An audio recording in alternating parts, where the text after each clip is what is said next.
Welcome to the Close the Chapter podcast. I am Kristen Boyce, a licensed marriage and family therapist with a private practice, Pathways to Healing Counseling. Through conversations, education, strategies, and shared stories, we will be closing the chapter on all the thoughts, feelings, people, and circumstances that don't serve you anymore and open the door to possibilities and the real you. You won't want to miss an episode, so be sure to subscribe. Welcome to this week's Close the Chapter podcast. It is Thanksgiving week. If you're listening to this in real time, if it's an encore episode, I just want to say I'm so grateful and thankful for you listening, sharing, growing, learning, expanding, and being with us. Thank you so much for supporting the Close the Chapter podcast. It means the world. And I'm so excited to share this conversation with you. I listened to her on a previous episode and really got so much out of it. I was like, we have to have her on the podcast. I will say, preface it. This can trigger shame. So feeling not enough, like you're a bad mother, you're a bad father, you're a bad parent. So just know this does not mean you're a bad parent. This is about information that you're learning that you didn't have before. So I want to preface that as you listen to this episode, because it can bring up shame. It can bring up some grief and sadness because you didn't know this earlier. So just know I'm holding all this space with love and compassion, and you didn't know what you didn't know. So let me introduce you to today's guest. Erica Komisar, LCSW, is a clinical social worker, psychoanalyst, and a parent guidance expert who has been in private practice in New York City for over 30 years. A graduate of Georgetown and Columbia Universities and the New York Freudian Society, Ms. Komisar is a psychological consultant bringing parenting workshops to clinics, schools, corporations, and childcare settings. She is a contributor to the Wall Street Journal, the Washington Post, the New York Daily News, and is also a contributing editor to the Institute for Family Studies and appears regularly on Fox and Fox and Friends and Fox 5 News. Erica is the author of Being There, Why Prioritizing Motherhood in the First 3 Years Matters, and Chicken Little, The Sky Isn't Falling, Raising Resilient Adolescents and the New Age of Anxiety. So again, this is about learning, growing, looking within yourself to break generational attachment wounds. So please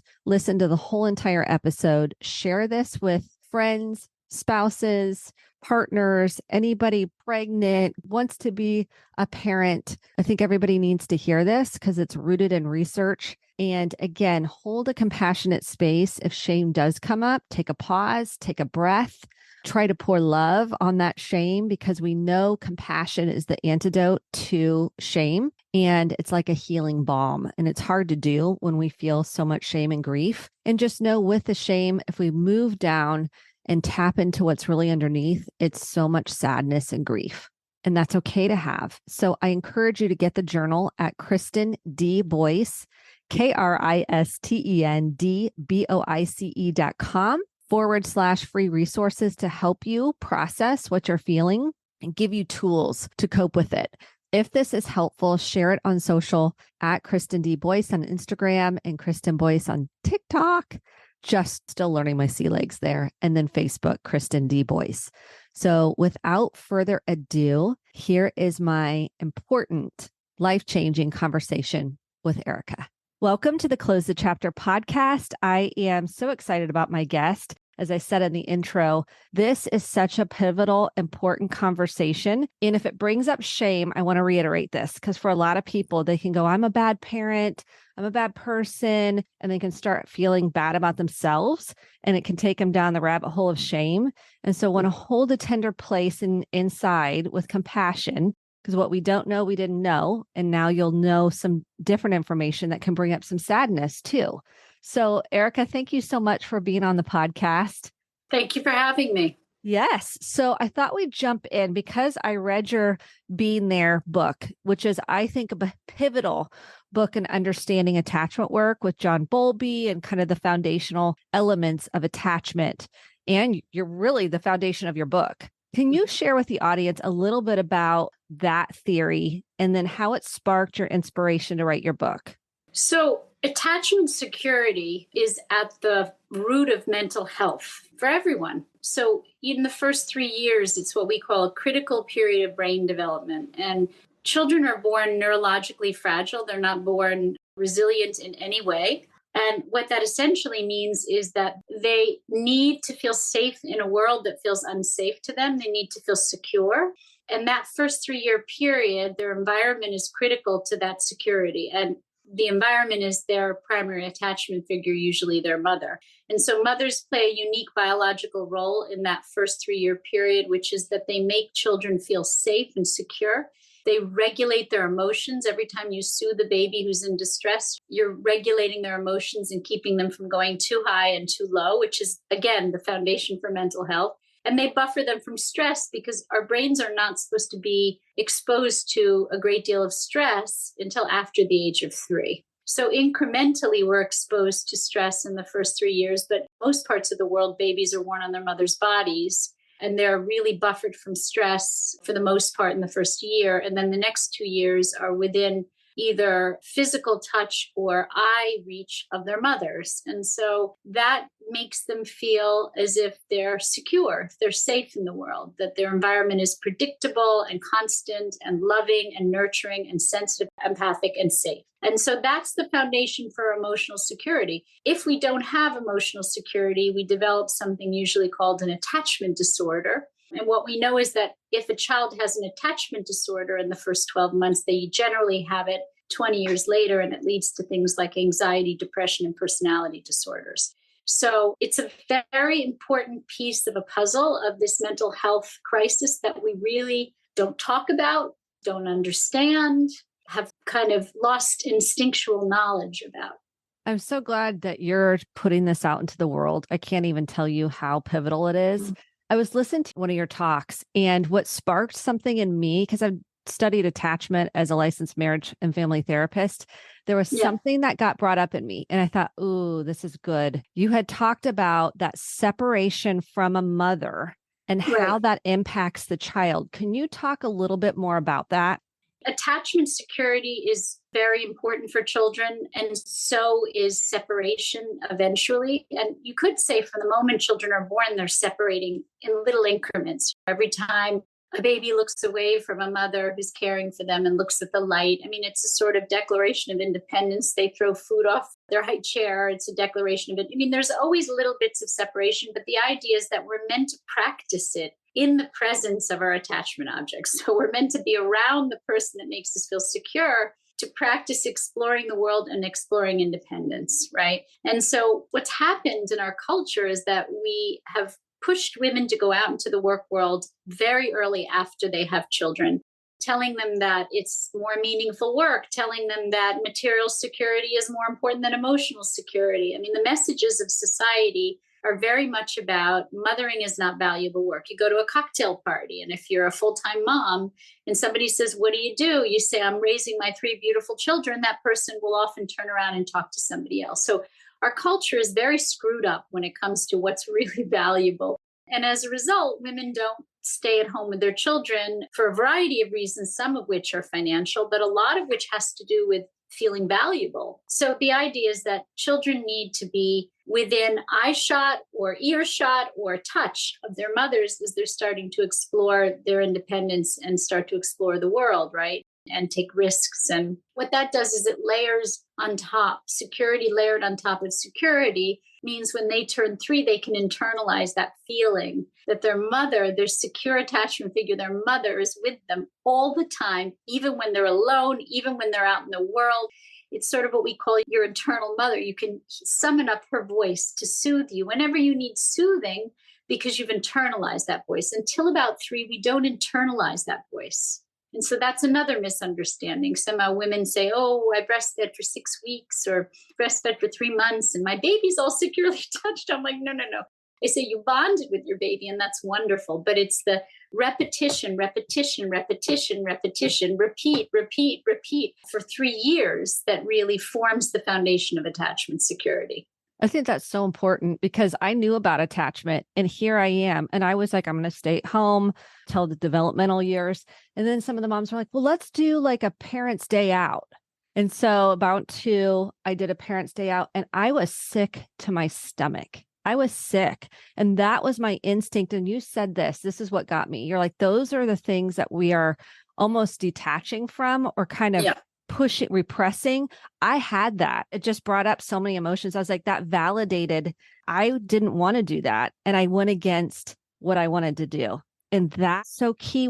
Can you say a little bit more about that guilt? We talk about mom guilt. Right. So you mentioned something when you opened this podcast. You said, I know this might bring up some feelings for you. So first, I want to distinguish the difference between guilt and shame. So guilt is a sign that our conscience is working. It's a sign that our superego is working. The part of our brain that says, do this, don't do this, do this, don't do this. This is better for you. This is not good for you. When we feel guilty, it often means that we feel something we're doing is not right, meaning we're in internal conflict over that action, over that behavior. And so guilt is not a bad thing because guilt means your conscience is working. And it's like physical pain. So if you break your ankle playing a sport, you're not going to keep running on that ankle. You're going to stop. You're going to go see a doctor and get medical care, right? It's the same with guilt. We tell women that they should ignore it. It would be like telling someone who just broke their ankle to ignore the signal feeling of pain and keep running on it. So it means that you're in internal conflict over a behavior. And some of those behaviors probably should be looked at. And that conflict means that you feel attached to your child and you feel something called maternal preoccupation, which you're supposed to be feeling in an evolutionary way. We're not supposed to leave our children in the first 3 years. So if you're not feeling it, I'm more concerned than if you are feeling it. Okay. The difference between guilt and shame is that guilt is about a behavior, conflict over our behavior. Shame is about feeling like a bad person. So if you automatically go from leaving your child very early to feeling like a bad person, that probably has very little to do with your child and has more to do with your childhood. Meaning, if we do a bad thing, do we feel that we're bad as people? And so already it's bringing up something important. So you'd say whatever comes up is grist for the mill. You don't want to push it away. You want to look at it. We're meant to look at it, examine it, go get help with it, go to a professional who can help us with it, sort of like going to a doctor if your ankle is broken. But you don't want to shut it down. So this is a very bizarre culture that we live in that says when we feel guilty, we should just push it away and go on because everybody will be fine. And what's happened is everybody is not fine. Mothers are not fine. Babies are not fine. No one's fine. Yeah, I think that's so important to do that self-discovery work around it. Like, I feel this way and let me sit with it. Let me be with it. Let me explore it. And what I was able to float back to is a memory of my mom dropping me off she went to like a Bible study or something and dropped me off at the church. And I was screaming bloody murder. Like, I remember feeling that separation and it's almost like a body memory. I think that was my stuff coming up and going against my internal motherly instincts. And it was important for me to pay attention to, but I was like, oh, but they're going to play and they're going to have their friends. And when you said no, they parallel play. I was like, right. Okay, well, that was me rationalizing my trying to move out of that feeling I had and rationalize it.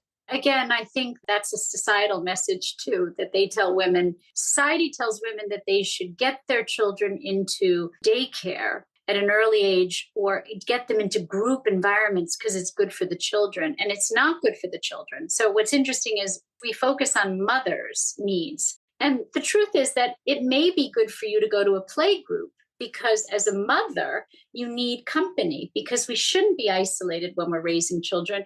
We always raise children in groups, extended family groups. And this is our Western culture is very isolating in terms of raising children. So in truth, sitting in a group with your baby, with other mothers, is not a bad thing for mothers because mothers then have contact with other mothers and feel less isolated.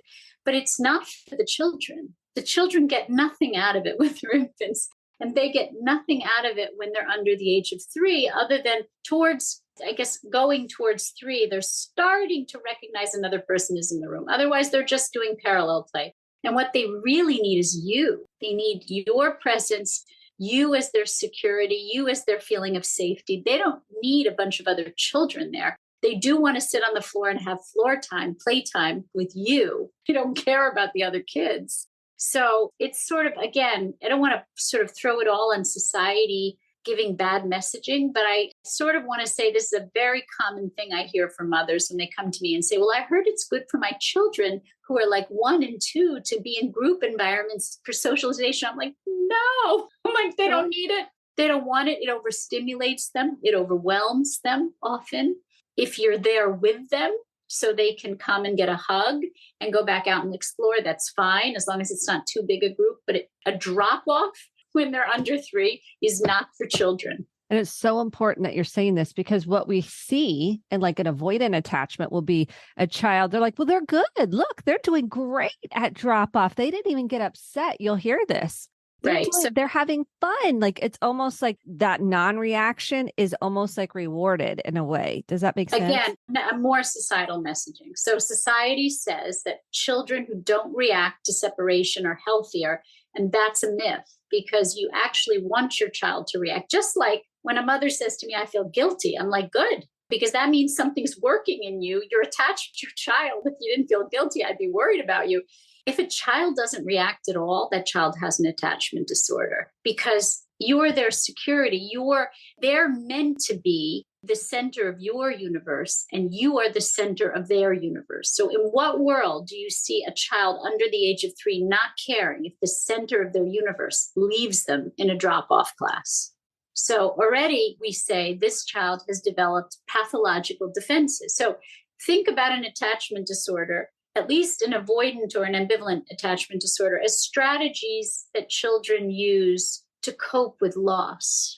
And basically more on the pathological side of strategies. So if we're walking barefoot up a mountain, we develop calluses on our feet so we can walk on the mountain. But it doesn't mean that's good for our feet, but we have to develop some strategy. But the problem is those strategies have long-term consequences for children, right? An avoidant attachment disorder has the consequences of becoming depression later on and having difficulty trusting others and having deep relationships and intimate relationships. An ambivalent attachment disorder is a child who cannot let go of their love objects, whether it's friends or lovers, or they cling for dear life and there's no space between them and the other person. And those children are very anxious and they develop things like anxiety and anxiety over loss. And the children who do the least well are the children who have something called a disorganized attachment disorder, which means they have no strategy and they cycle through strategies because they have no one strategy.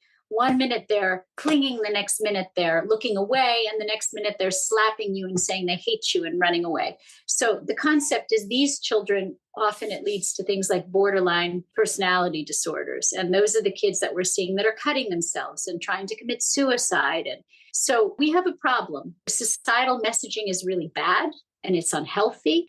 And I think we have to really turn that narrative around.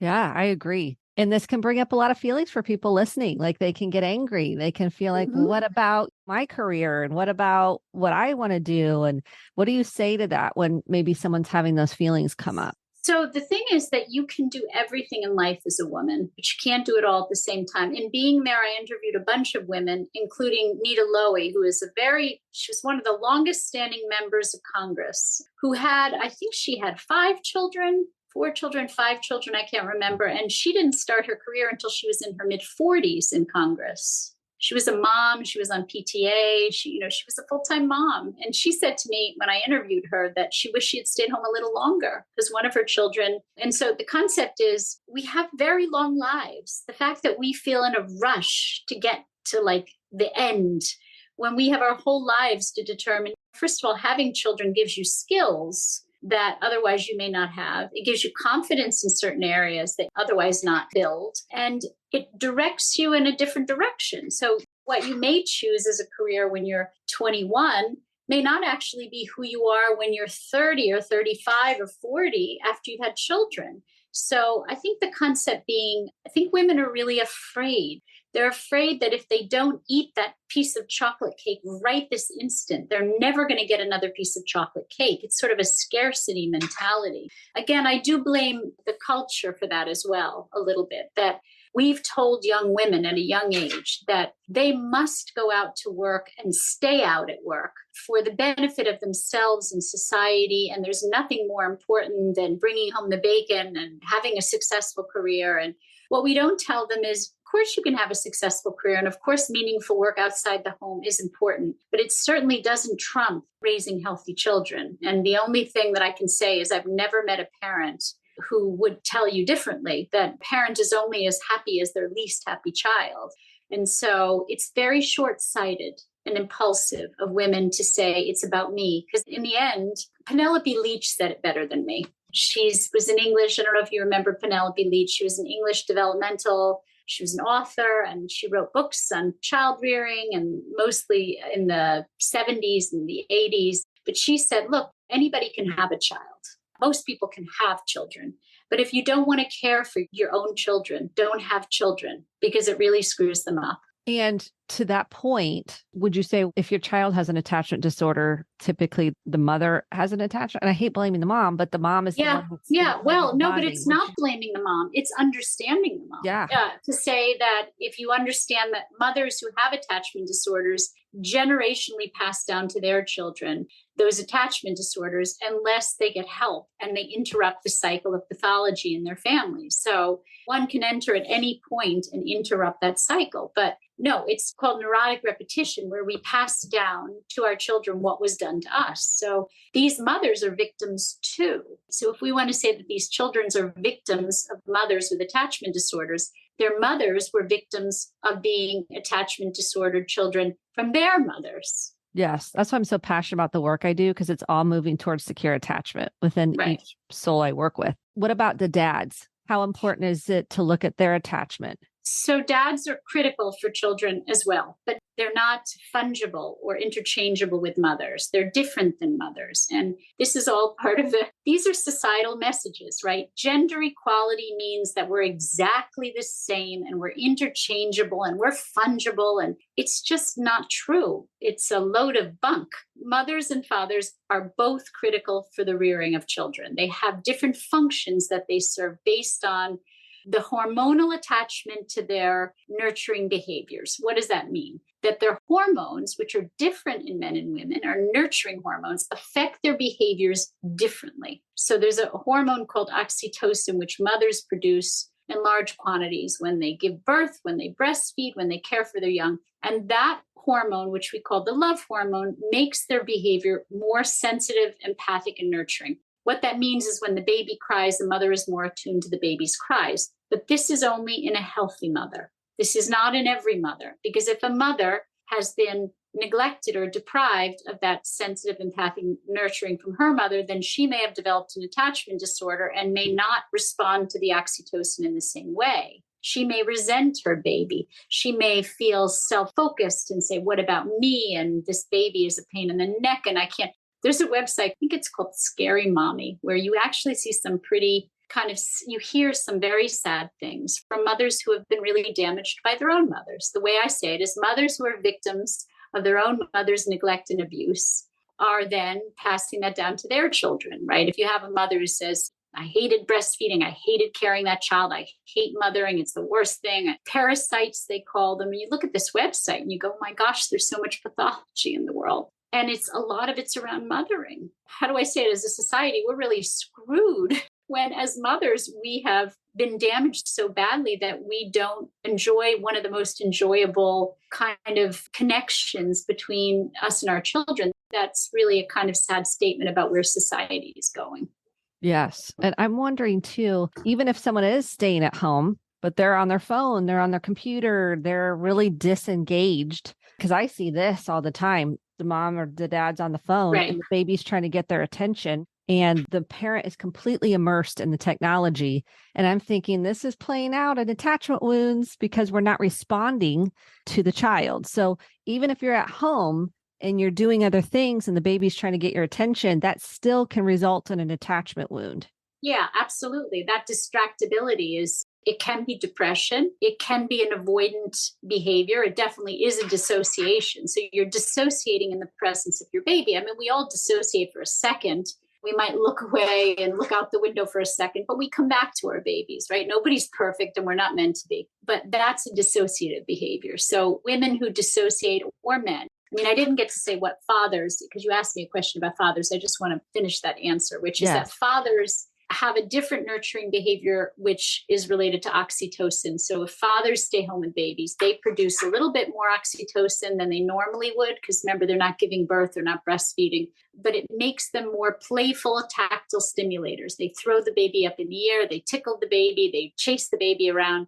They help with separation. So when fathers are not around, children have trouble. So a lot of single mothers are raising babies, single mothers by choice, single mothers not by choice. Those children have trouble separating. Those children also have trouble regulating. So mothers help to regulate emotions like fear and distress and sadness, and fathers help to regulate aggression and risk-taking behaviors. And so, so fathers are critical. They're just not critical in the same way. So fathers and mothers can both dissociate. And I would say that fathers, probably the average father, there's always exceptions to the rule, probably is even more inclined to have trouble maintaining that sensitive empathic connection, because it's not naturally connected to his hormonal sort of behavioral connection. So I would say that, but fathers and mothers who look at their phones and are distracted, it's a kind of dissociation. And that impacts the child in absolutely an absolutely attachment. Like, well, it's felt as neglect, it's felt as disconnection. Again, and I want to be clear, we're not talking about you get an emergency phone call and you have to take it. We're talking about, so I was sitting at a restaurant the other day, and this little 8-month-old baby, maybe a 9-month-old baby, was sitting there so sweet, looking at his mommy. And his mommy was nowhere to be found. Absolutely, her head and her phone, and just tapping away and ignoring this baby. And this baby was just longing. You saw this baby, it made me want to go over and just connect with this baby, because this baby was longing for the mother, and the mother was completely vapid, nowhere to be found. And it doesn't take, I mean, again, to say that we also have a tremendous amount of what I call empathic impairment, which is part of the generational expression of all this damage, that parents don't feel empathy for their babies. This mother didn't look at the baby and say, my baby is feeling alone, my baby is looking at me for connection. Nothing, just total checked out. Yes, if that's happened. We were at a coffee shop this week. It was my daughter, my 16-year-old daughter and I couldn't see this family behind me. And it was a father and a son, actually. They were just sitting behind us. And she said, my heart is breaking right now. I said, oh, honey, she goes, I'll tell you when we get in the car. So we got in the car and she goes, this little boy was longing to connect with his dad, looking at him so admirational, like he wasn't on his phone, the little boy. The dad was on his phone. And then he goes, Dad, do you think we can go soon? And the dad's like, well, just give me a minute. And it was like another 10 minutes later. And he's just sitting there looking at his dad, longing for that connection. It was just, and my daughter noticed it, because we talk about this, being present and attuned and talk about our emotions. To hear her heartbreak over it, like she was heartbroken. She goes, he was so cute, but he just wanted his dads to pay attention to him. And I just think this is an epidemic. I really do. And I'm not saying I'm a perfect parent by any means. I mean, I really try to work on not being on my device and being present. It's hard. I mean, these things are addictive. When we look at the age, because we've talked about 0 to 3, what about, let's start from there and go on developmentally and attachment. What's 3 to 6? Well, after 3, you would say between 3 and 9, you'd say it's a reinforcement period. So at 3, you start to internalize the feeling of security. But then from 3 to 9, you're reinforcing it, right? I mean, you're as present as you can be. And I'm going to say parents, they'll drop their kids off at school and they'll put them in after school and they'll pick them up at 6 o'clock. They'll feed them dinner and want them to go to sleep. I mean, I think Pew did a research study on the fact that American parents spend no more than 1.5 hours a day with their children. And that's just not enough to raise healthy children. So I always say children are not self-cleaning ovens. They actually, you bring them into this world, they need a tremendous amount of love, attention, care. They need to be the center of your universe, not the other way around. They're not meant to rotate and satellite around you as the universe. You're meant to satellite around them. This is something that you see, which is that parents spend very little time with their children between 3 and 9, don't reinforce a sense of security. I mean, between 3 and 9, children are developing their egos in a way. They're developing things like competencies, learning about what their strengths are, what their limitations are, building those strengths. It's a real strength building time. So it's why between, let's say, 5 and 9 years old, we start to teach them skills in school. We introduce them to sports and art classes, and because we're trying to see what are their competencies, right? They need their parents' presence as much as possible to really feel reinforced. Then 9 comes, and between 9 and 25, you have adolescence. And really, between 9 and 18 is all for most parents when they have their children home before they go to college. And that's adolescence is what we call the second critical window of brain development. Freud said between 3 and 9 is kind of a stable period, more or less. But then 9 to 25, you have another period of children feeling fragile, like they were 0 to 3. And their brains being very susceptible to environmental influences, meaning you, and meaning their friends, and meaning school. So the environment has a tremendous impact on their brain development, on things like emotional regulation and stress regulation. And it's because 0 to 3 is a period of cell growth. And you'd say, think about a garden. This neurogenesis happens from 0 to 3, and the cells overgrow. So now you have like a garden that hasn't been weeded or pruned, or it's just an overgrown garden. And then at 9, the garden starts to get pruned. And the pruning is as important as the growth. If you're not there enough in the first 3 years, the cells don't grow. If you're not there enough from 9 to 25, the cells don't get pruned. And when the cells don't get pruned, you don't have things like executive functioning and working memory, judgment and perception and emotional regulation and stress regulation. You don't have any of those things happening. So adolescence is another critical window of brain development where parents' influence over their children lays down the foundation for the rest of that child's life. What sparked you to write your follow-up book on adolescence? Like what brought that on? Because you kind of covered the foundational pieces in your first book being there. The name of the second book was originally Second Chances, meaning I love that. You missed it the first time and you were working, you were distracted, you were depressed, whatever. Adolescence is another opening. The door opens again and you have an opportunity not to repair everything that has happened before, but to repair some of it and to give your child a better chance of going out into the world healthy and resilient. I think they didn't like Second Chances because they felt it was too technical. I don't know. They felt that's basically what it was called. I love that title. Yeah, so that's why I wrote it, because the first window is critical to laying down a personality. The second window is as critical in a different way. And being there at that time is critical to your children in an almost similar way to 0 to 3.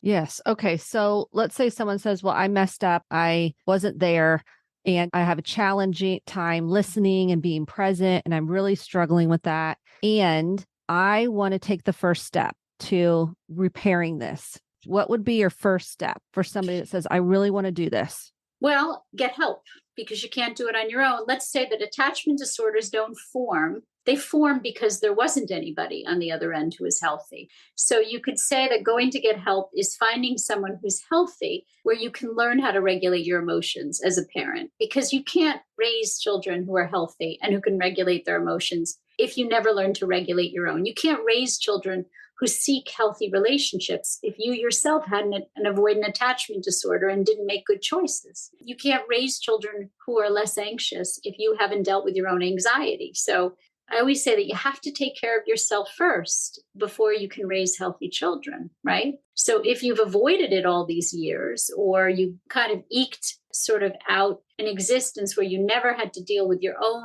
past losses or traumas, now would be a good time to do it while you still have your children at home and you still have the opportunity to make a difference. Let's say, so I hear this because I do a lot of family work, and they'll say, well, I'll ask them, how are you feeling? And they're like, I don't know, or I don't want to talk. Like they just don't want to talk to the parent. So how do we cultivate an environment, a safe environment for a child to be authentic and share vulnerably how they feel, even if the parent doesn't agree or triggers something in the parent? How do we start to create a healthier environment at home? I think, again, if you're talking about as a therapist with a child, you're talking about parents with a I'm child. talking with parents. About Parents. I with see children. this with Right. people that come into the So, office. They're like, they won't talk to me. They shut down. They don't. They will talk to you, but they're going to talk to you on their terms. Because remember, who's the satellite of whom? And so if you are around when they are vulnerable, and when they're most vulnerable is at transition points, when they're going to school in the morning, before they leave home and go to school, that's when they're vulnerable. They're vulnerable when they come home from school. So the whole idea of having mom home baking cookies when your kids come off the bus was the idea, or picking them up at school was the idea that that's a transition point where they're most vulnerable, where their defenses are down, right? Another point is right before bedtime, right before they're going to sleep. The problem with adolescence, young children go to sleep early. But the problem with adolescents is they have something called sleep-wake phase delay, which means they produce melatonin much later in the evening. And they generally don't go to sleep until 12, 1, 2 in the morning because they don't feel sleep pressure. So most parents aren't around for that transition. So the idea is you want to be there for as many transitions as possible. If you are working full time and there's no one, both of you as parents are working full time, and there's no one home, when your child comes home and they're a latchkey kid, or they come home and you're on your phone working from home, but you're not really available, then the door opens during those transition periods. There's other transition periods too. When your kid's in the room and the door's shut, when the door opens for them to go to the bathroom, get a snack, come up and take a breather from their homework, that's a transition. That's a point where they're switching activities. And if you are there, that's your opportunity to say, how was your math test today? I know you were concerned about it. How did it work out with your friend Joe? I know that you were worried about talking to him about how you're feeling. But if you are not there when the door opens and you come home on your time and you try to knock on the door, your child's going to say, go away. Because again, that's all about you. It's all about them when they're home. And so you have to be there. The timing is the key to talking to kids. Another transitional place that you can talk to kids is when you're driving them to school or picking them up from school. It's kind of side-by-side communication where they've just experienced school. It's raw. You have that opportunity to process the day with them and process their experiences and feelings, because otherwise the defenses go up again. So it's not that kids don't talk. It's that they don't talk when parents want to talk. That's so true. That is so key. And then I find, we're in perimenopause or menopause and we have teenagers and we're tired.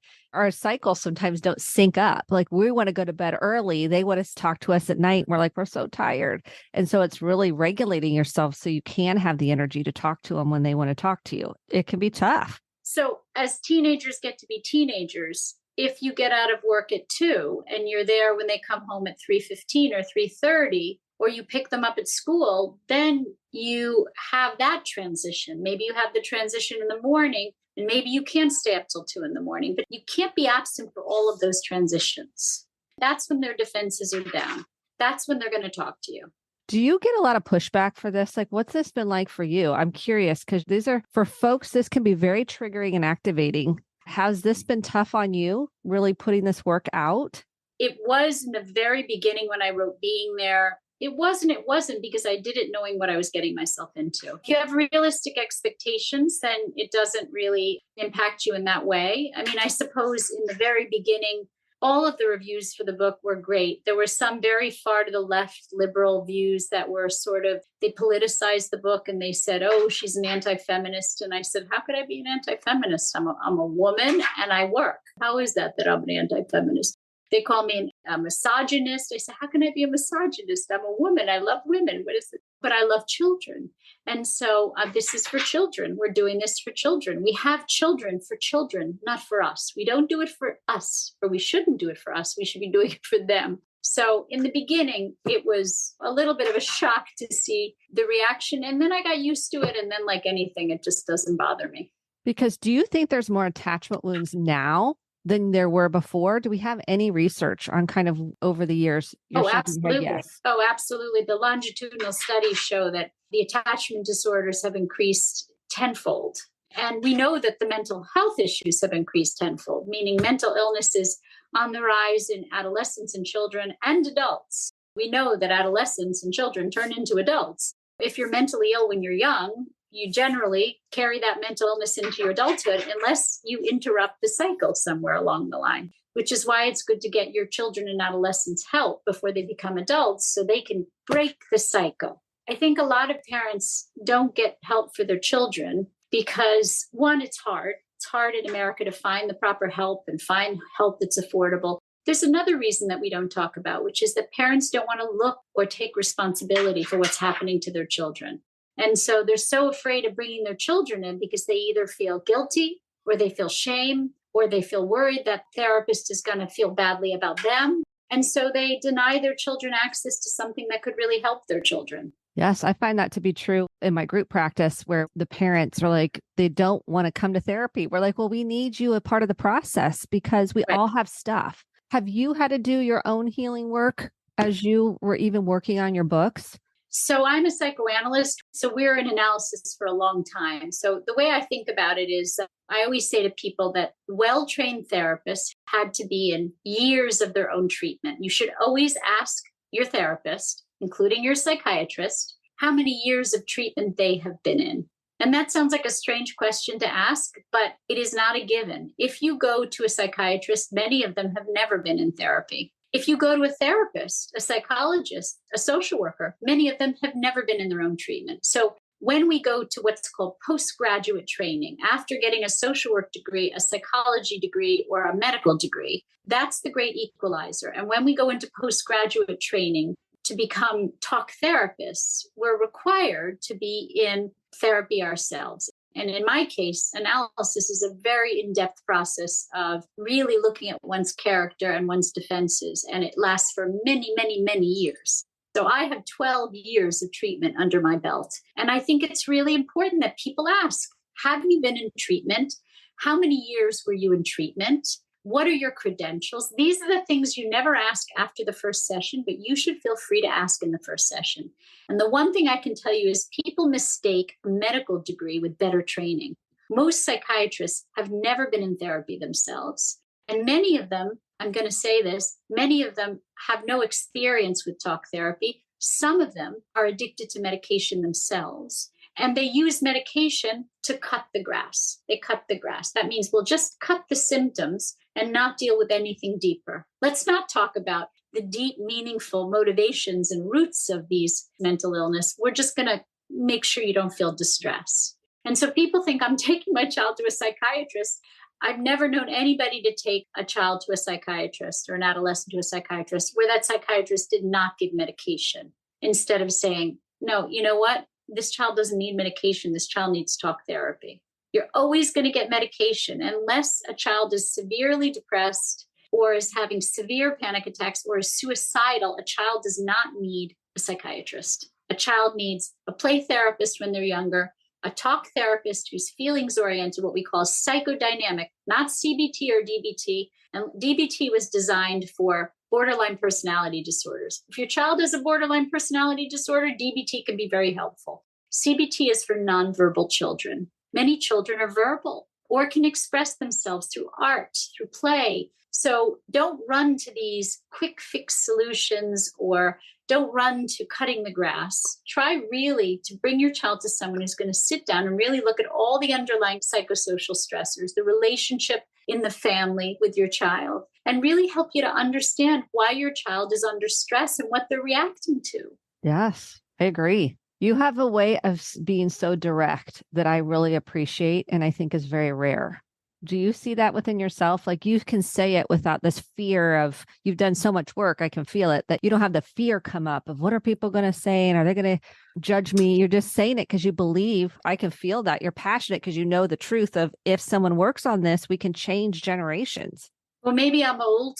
And when you get old, I'm almost 60. Maybe you stop caring about what people think, even people in your field, what they think. So there are a lot of therapists and psychoanalysts, even in my institute.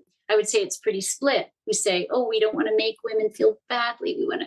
And then there's others who say, but we're seeing the same thing she's seeing. So I think if you're really too fixated on what people think of you, you kind of can't get on with life. It's sort of what we say to teenagers, that all that self-consciousness and all that worry about what other people think of you, most people don't think of you at all. That's the best way. I say it to my teenagers that I work with. I'm like, people just aren't thinking about you. So the good news is you can get on with your life without worrying about what people think of you, because you're thinking about what people think of you more than they're thinking about you.